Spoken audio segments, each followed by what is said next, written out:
Awakening master episode number 3 నిద్రలేచిన master. Dheeragiri పర్వత శ్రేణుల మధ్య ఉన్న దివ్య ధీర అకాడమీ. రాత్రి నిశ్శబ్దంగా ఉంది. గాలిలో ఒక మాట కూడా కదలడం లేదు. సుదూర పర్వతాలపై గుర్ర్ గుర్ర్ అంటూ మెరుపులు చముకుతున్నాయి. ఆకాశం మీదుగా ఒక వేడెక్కిన నక్షత్రం చీలుకుంటూ దూసుకుపోతోంది. ఆ అగ్నిగుండ్రంటి రేఖ కిందనున్న సమస్త లోకాలను ఒకసారి తాకినట్లుంది. ఆ కాంతి ధీరా అకాడమీ అంచులలోని పాత గురువుల నివాసాలను వెలిగించింది.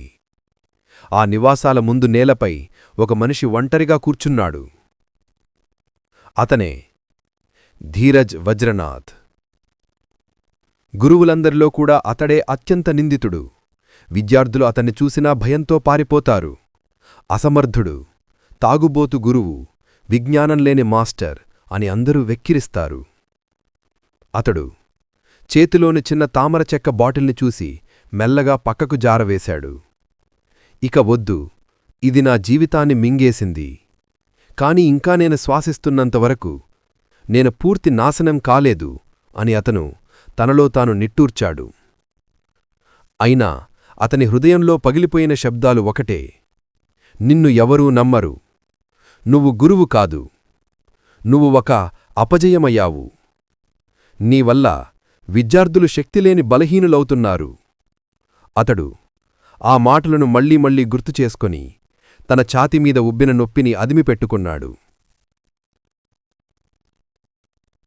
అకాడమీ చీఫ్ హాల్లో. ఆ సమయంలో అకాడమీ గంటలు ట్యాంగ్ ట్యాంగ్ అని ఎర్ర మెరుపు వెలుగుల మధ్య మోగాయి. అందరు గురువులు ఒకేచోట చేరి చీఫ్ గురువు హిమనాథుడు ముందుకు వచ్చారు. ఈ రాత్రి ఆకాశంలో పడిన అగ్నినక్షత్రం అది సాధారణం కాదు అని హిమనాథుడు గంభీరంగా అన్నాడు. దివ్యలోకాల గుండెనుంచి వచ్చిన శక్తి ఇది. ఇది మన అకాడమీ భవిష్యత్తును మార్చేస్తుంది అని గురువులు గుసగుసలతో. ఇది ఎవరి దగ్గర దిగుతుంది, ఏ విద్యార్థికి ఈ ఆశీర్వాదం లభిస్తుంది అని మాట్లాడుకుంటుండగా హిమనాథుడి వెనక్కి తిరిగి ఒకే మాటన్నాడు: దివ్యశక్తి ఈసారి మనలో అత్యంత విలువలేని వ్యక్తిని వెతుక్కుంది. అక్కడ అందరూ ఒకరివైపు ఒక్కసారిగా తిరిగి చూశారు. అతడే ధీరజ్ వజ్రనాథ్. అతని గురించి వినిపించింది అతనా? అయ్యో, దివ్యశక్తి కూడా తప్పు చేసినట్టే. అతడు ఒక విఫలుడు, అకాడమీకి శాపంలాంటివాడు. హిమనాథుడు కళ్లలో మాత్రం వింతైన ప్రశాంతత ఉంది. దివ్యశక్తి ఎప్పుడూ తప్పు చెయ్యదు అని అతనికి తెలుసు. ధీరజ్ నివాసం. అదే సమయంలో ధీరజ్ నిద్రలోకి జారిపోగా అకస్మాత్తుగా ఆకాశంలో పడిన అగ్నినక్షత్రం నేరుగా అతని గదిపై కూలిపోయినట్లుగా ఒక ఘనమైన కాంతిరేఖ లోపలికి దూసుకువచ్చింది. అతని శరీరం మొత్తం ఒక్కసారిగా ఎగిరిపోయినట్లుగా అనిపించింది. తన శిరస్సు నుంచి పాదాల వరకు ఒక విధమైన దివ్యతాపం పరిగెట్టింది. ఆహ్, ఇది ఏమిటిది? కాంతి అతని శరీరం లోపలికి ఇమిడిపోయింది. క్షణం తరువాత అతను నేలపై పడిపోయాడు. గది మొత్తం తెల్ల పొగతో నిండింది.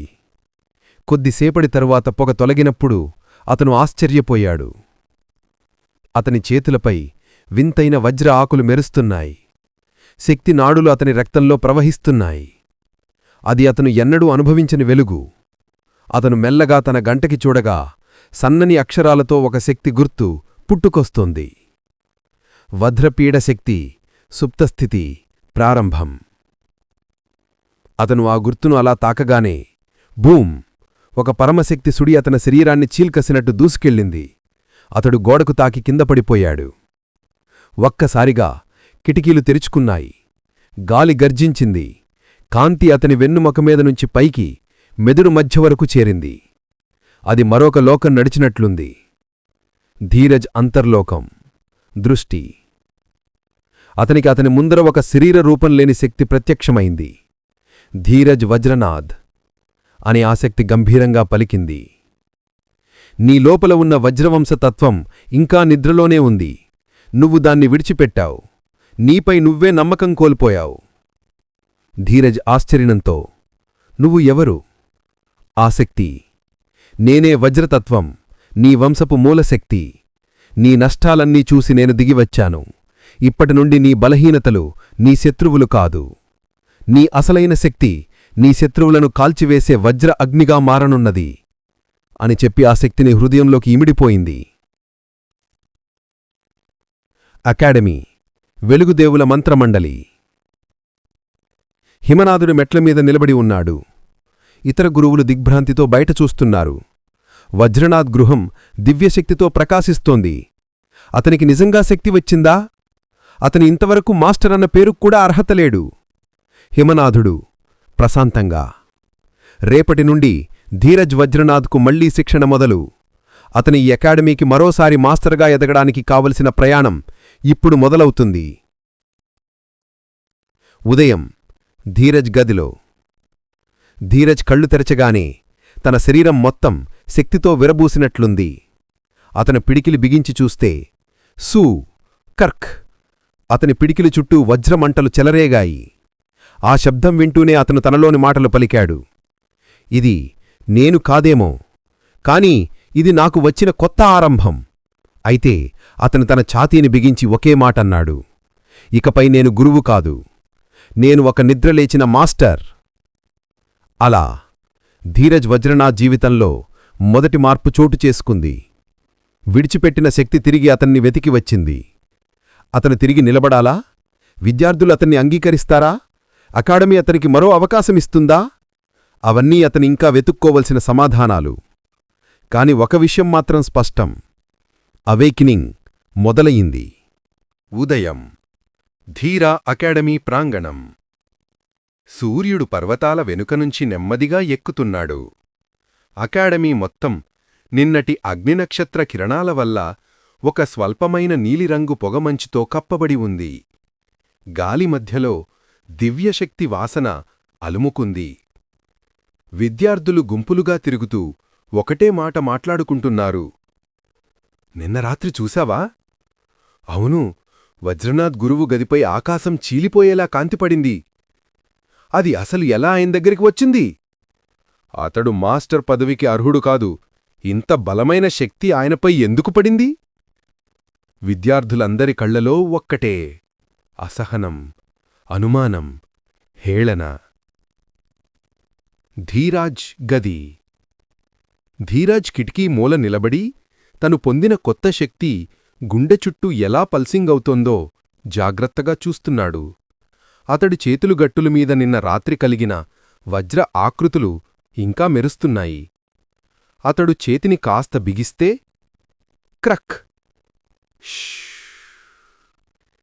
చీకటి గదిలో వజ్ర అగ్ని చిన్న మంటగా మెరుస్తోంది. ధీరజ్ తనలో తానే అన్నాడు, ఈ శక్తి నన్ను మోసం చెయ్యకపోవచ్చు, కాని నేను నిజంగా దీన్ని నియంత్రించగలనా? ఆత్మవిశ్వాసం కంటే సందేహాలే ఎక్కువగా ఉన్నాయి. ఏదో కొత్త జీవితం మొదలైందని తెలుసు, కాని పాత అవమానాలు వదలట్లేదు. అప్పుడే గది తలుపు మీద టక్ టక్ టక్. అకాడమీ పిలుపు. బయట హిమనాథ్ గురువు నిలబడి ఉన్నాడు. ధీరాజ్ వజ్రనాథ్, నీ శిక్షణను అధికారికంగా తిరిగి ప్రారంభించే సమయం వచ్చింది. అకాడమీ వారందరూ ఎదురుచూస్తున్నారు. ధీరాజ్లో లోలోపలి శ్వాస బిగిపోయింది. అవును గురుడా, నేను వస్తాను. ప్రధాన శిక్షణ మైదానం. మైదానం మధ్యలో వందలాది విద్యార్థులు వరుసగా నిలబడి ఉన్నారు. పక్కనే మిగతా గురువులు కూడా గుసగుసలాడుతున్నారు. అతడు వస్తున్నాడట. ఇప్పుడు ఏమి డ్రామా చేస్తాడో చూద్దాం. గతంలో ఒక చిన్న బీచ్ మృగాన్నైనా నియంత్రించలేకపోయాడు. అతడి తరగతిలో విద్యార్థులు సగం పారిపోయారు. అంతలో ధీరాజ్ వేగంగా ముందుకు నడిచి వచ్చాడు. అందరి కళ్ళు ఒకేసారి అతనివైపు. అతడు మాత్రం తలవంచకుండా నేరుగా హిమనాథుడి ముందుకు వచ్చాడు. హిమనాథుడు కఠినంగా మాట్లాడాడు. ధీరాజ్, నీపై వచ్చిన దివ్యశక్తిని నీలో నువ్వే నిరూపించుకోవాలి. ఈరోజు నీ పునఃప్రవేశాన్ని పరీక్షించడానికి మొదటి సవాలు ఉంది. విద్యార్థులు తమ మధ్య నవ్వుకున్నారు. అతడిని పరీక్షిస్తారా? అతడిని చూసి కూడా పరీక్షే ఆగిపోతుంది. కాని హిమనాథుడు చేతిని పైకెత్తగానే మైదానం మౌనం పట్టింది. మొదటి పరీక్ష దివ్య మచ్చిక నియంత్రణ. వెంటనే ఒక పెద్ద గుమ్మం తెరుచుకుంది. అక్కడినుంచి ఒక భారీ రాకింగ్ తిమింగలం పులి బయటకు వచ్చింది. పులిలా దేహం, తిమింగలంలా బలమైన తోలు, నీలం రంగు కళ్ళు, దాని ఊపిరి వేడి బండలను కూడా పగలగొట్టేలా ఉంది. విద్యార్థులు ఒక్క క్షణం భయంతో వెనక్కి తగ్గారు. ఇది రెండవస్థాయి దివ్యమృగం కదా, ఇది ఒక్క ఊపిరి పీల్చినా మనమందం పోతాం. ఈ మృగాన్ని ఒకప్పుడు హీరో శిక్షణకే వాడేవారు. మరి ధీరాజ్? అతను నిశ్శబ్దంగా ముందడిగేశాడు. పరీక్ష ప్రారంభం. రాకింగ్ తిమింగలం పులి హఠాత్తుగా ఆర్తనాదం చేసింది. గ్రారంది. మైదానం మొత్తం కంపించింది. ఇంతవరకు ఇలాంటి శక్తివంతమైన జంతువును ఎదుర్కొనలేని గురువైన ధీరాజ్ ఇప్పుడే మొదలుపెడుతున్నాడు. విద్యార్థులు అరుస్తూ, వెనక్కి వెళ్ళు ధీరాజ్, నీవు చెయ్యలేవు, అది దాడి చేస్తోంది. కాని ధీరాజ్కు ఇవన్నీ వినపడలేదు. అతడు జంతువును చూస్తూ లోపలి వజ్రశక్తిని జాగ్రత్తగా కదిలించాడు.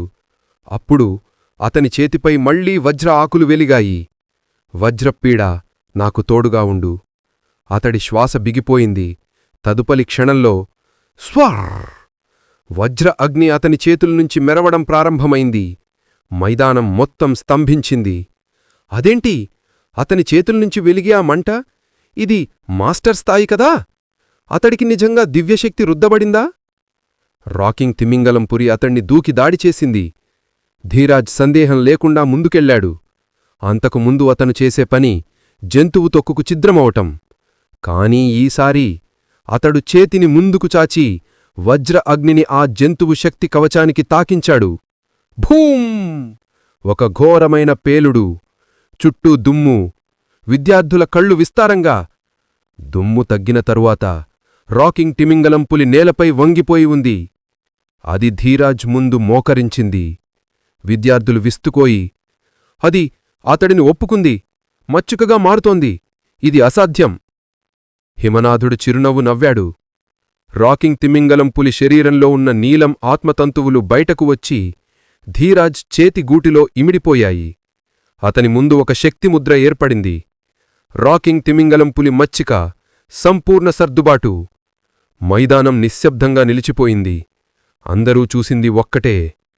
తమకి బలహీనుడు, అపజయం, బద్ధకం అన్న పేర్లు వచ్చిన ఆ గురువు ఇప్పుడు రెండవ స్థాయి దివ్యమృగాన్ని వశపరుచుకున్నాడు.